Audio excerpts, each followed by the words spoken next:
actually really enjoy seeing is that food like that we might have grown up on, or food that's been around that is traditionally not presented in a certain way, and seeing them present it and make it taste just as good. Yeah, it's not like greasy and stuff. That's the thing that. No.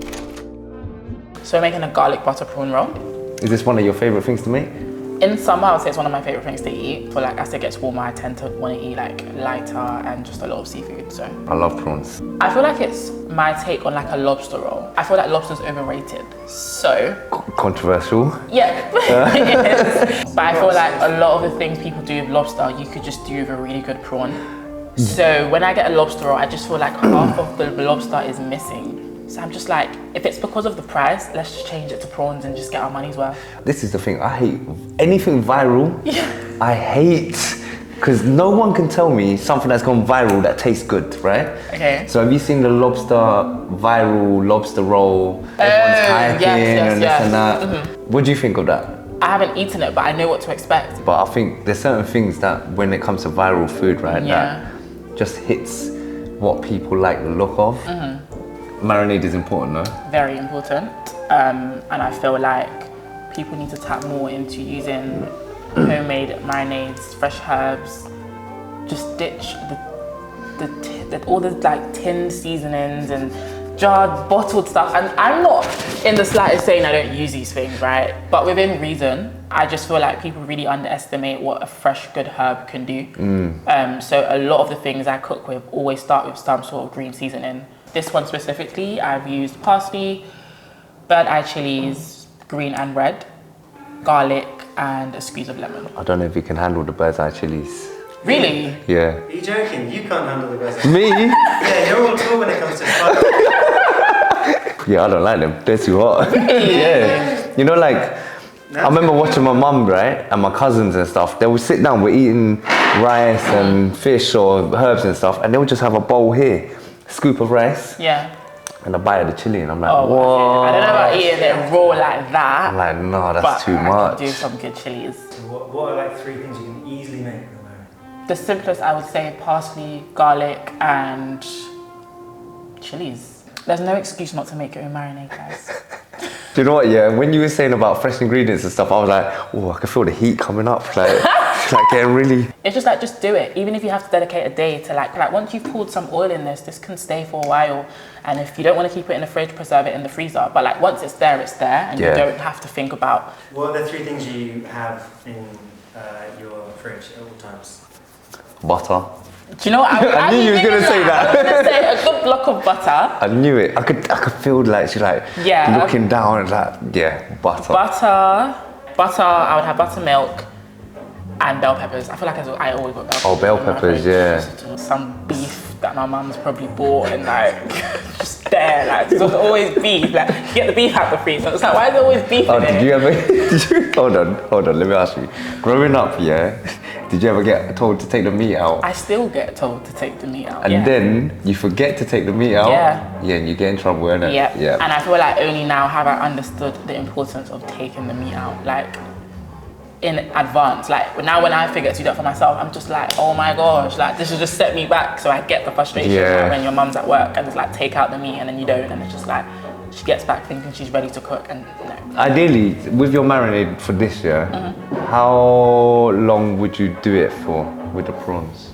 I guess if it was something like chicken, I might want to keep it in there overnight and then like barbecue it the next day. But I feel like prawns catch on to flavors really quickly, and where it's being sauteed, it's going to keep cooking in that butter. So honestly, it's not something you need to premeditate. And I kind of like that because it's like, I'm someone who gets random cravings. So I haven't thought about the fact that I want prawns the following day. So chances is I didn't marinate it from the day before. Yeah, I hear that. What's a random craving you get if you're at home watching TV in the evening? White chocolates and strawberries.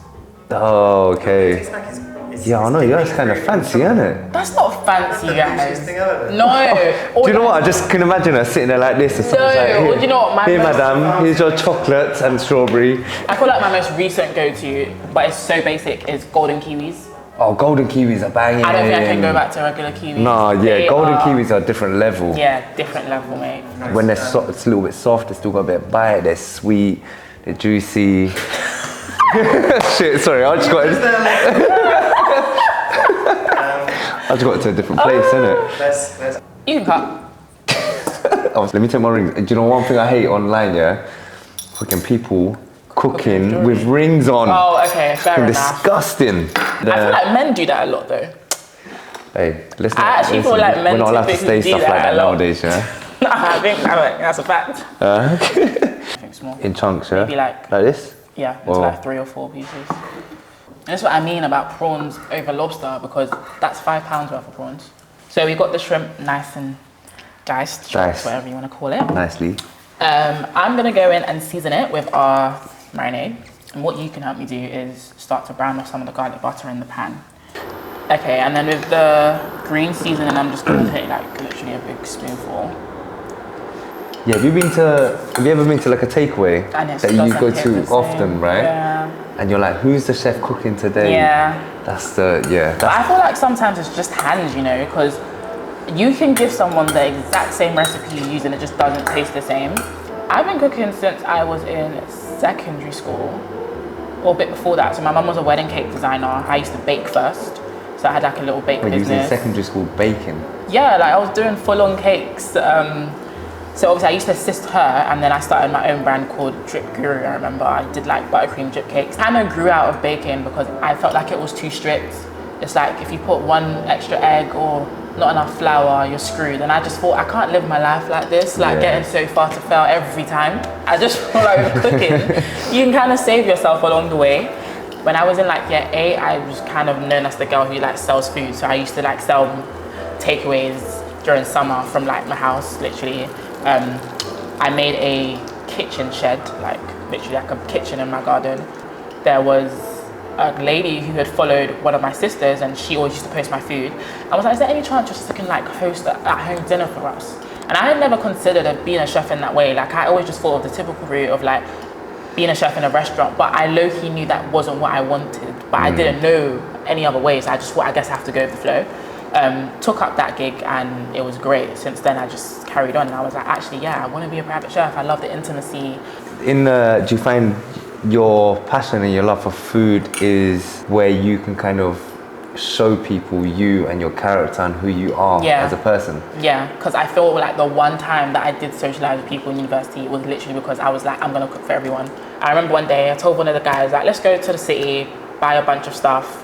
I remember that day was like the one day that everyone was like, oh my gosh, like Oyinda, like we didn't know you had this in you. We only ever see you when you're taking out your bins. And I was like, yeah, I guess. Food brings people together. Definitely, man, it does. If you put all these politicians around from the world, in a space and they all hate each other, if you put down some banging plates of food, mate. All of a sudden it won't matter. they don't care about anything apart from eating the food. I think that's good to go. Yeah? Yeah. Is that enough butter as well? You want more in it? I can see in your face. That's not enough butter. Judged. You want more in it? Okay, a little bit, Yeah. just a bit. And then I'm just putting salt and black pepper for taste. So let's start with browning or getting a nice sear on the Guess sides. me, yeah? Yeah. How many we doing? We'll do 3. Ah, cool. And that's it. So salt, black pepper, paprika. And it's always a brioche roll? Yeah, because I feel like when it changes from a brioche roll, it no longer feels like a lobster roll. It feels more like when you change the bread, it starts feeling like something a bit different. I make the best banh mi out there. Because it's all about the different textures and flavors and this and that. So you get different layers of things, innit? Yeah. And I feel like sometimes you get a sandwich that it's just butter, some meat, some cheese. Yeah. It's underwhelming. What's your favorite bread to eat? What would you have in the ciabatta if you went home? Steak, chimichurri. Oh my gosh, you went fancy straight away. Oh, Steak. that's not fancy, guys. Hold on, we're meant to be doing like fridge, people can pull it out the fridge or something and you're like, You there. can pull out a steak from the fridge. A little bit of like a chimichurri, which is typically similar to this type of stuff. If not that, if I can't be able to do that, I'll just have like a honey mustard dressing and some rocket. Yeah. So it's simple. That's nice. Yeah. How brown do you want this? Is this I think those are good. This enough butter for you as well, yeah? Yeah. Okay, Cool. So Do next, you need more butter now? we would, but only because the bread's taking it. Told you. Only because the bread's taking it, not because I just want more She butter. keeps on telling me to put 1/8 and I'm like, this block is dropping by the minute. Exactly. Alright, is that enough? Yeah, that's great. Is the temperature all right? Yeah, we're gonna just go straight into the prawns. So say I don't want to use butter. Can I use just oil or? You can use regular oil. You can use coconut oil. You can, I guess, not use any oil, but I can't promise the same type of juicy Yeah, this is. results. Yeah. My stomach's already feeling like this because prawns, when they're cooked good, oh my god. When there's like a little white layer underneath. Yeah, then you take it off the heat. Yeah, because it will still cook a bit when it's off the heat. What kind of rice do you eat? I like sticky rice, like jasmine rice. Oh hell yeah! A lot of people like the grains being separate as well, though, innit? I don't like that. Only if it's like a jollof rice, but typically with any meal, like with a curry or. When you go to Vietnam, right, and you go into the supermarket, they've got like 20 buckets of different rice, and you finish it off with some lemon. Yeah. This is one of my favourite things to eat. Everything is better with squeeze of lemon. Everything's better with a little bit of acidity. Exactly. So I guess at this point, someone could choose to just have the prawns like that, without any sort of sauce. But because this is a take on like a classic lobster roll that typically has that like mayo base, I've decided to stick to that. So we're gonna make a quick sauce using some Kewpie mayo, because Kewpie mayo is better than regular mayo. It's the best one, huh? A bit of vinegar, oh. A little bit of Dijon mustard, a little bit of honey. What is your favourite taste sensation when you're eating a dish? I think it's definitely sweet for me. Are you on the sweet side of things? Yeah, but sweet and salty. So not straight sweet. I like something that's got that nice salty, but then it's like a kick of sweetness. So I feel like I'm just always finding myself adding a hint of honey at the end of everything. Like in the cinema, sweet and salty popcorn? Yeah, okay. Yeah. Quite literally. So just gonna add the little sauce into the Do you like it saucy? I don't think, not excessively saucy, no. Like, just a little bit, which is why I don't make too much sauce. Oh, I thought you was putting the rocket inside. No, I am, but I was just gonna do it on the top. Oh, presentation, innit? Presentation, yeah. Where did your food style come from? I don't know. I feel like, honestly, from going to restaurants. Like I said, or I was mentioning to you briefly, me and my sisters do Sister Monday, which is just a concept we developed or came about through just genuinely all being such big foodies and always wanting to try new places. So now we will try a new restaurant on one Monday every month. I've got recommended this pizza restaurant.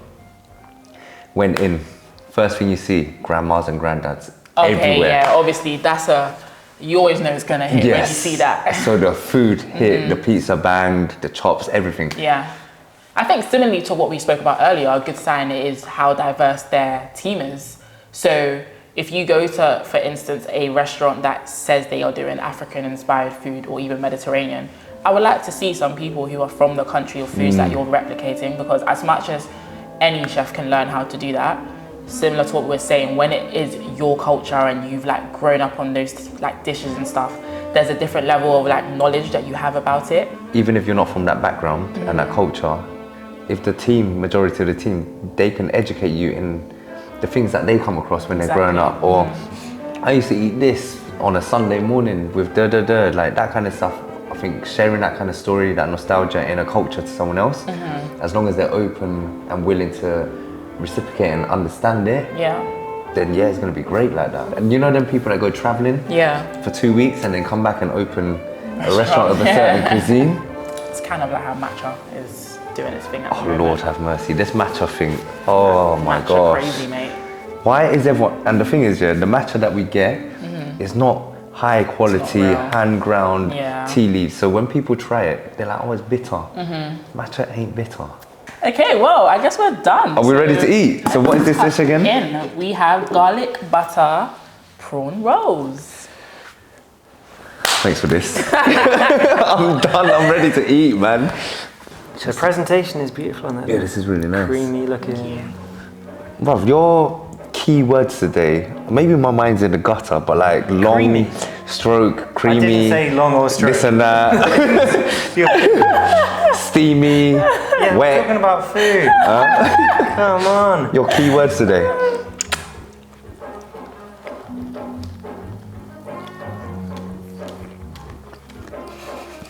It got it everywhere. Oh yeah. The pop is there. And the spice. Pop popping the spice. It kicks, isn't it? Oh, is it too spicy for you? No, I love it. I'm out You know here. when you go to a restaurant, someone always gets... My dad used to do this. Mum used to make food and then he'd just like absolutely smother it in pepper. She used to get really annoyed. But I don't think that's too bad of a thing. Pepper, if you do it with salt, I think that's more of an insult, but pepper is more of a taste. I think I've seen people don't like it when you do that with pho. You know, pho noodles. Like now, a lot of Doing what? people like drench it with like Tabasco and like chili oil, and people No, are no, getting no, really no, no, no, irritated. no, no, no, no. They're like, you're not meant to do Never that. chili oil in it.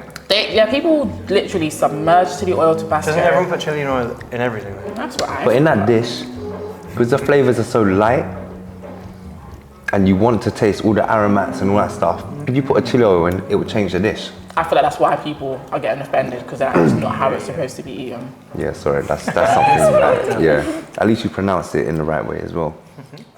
Whilst we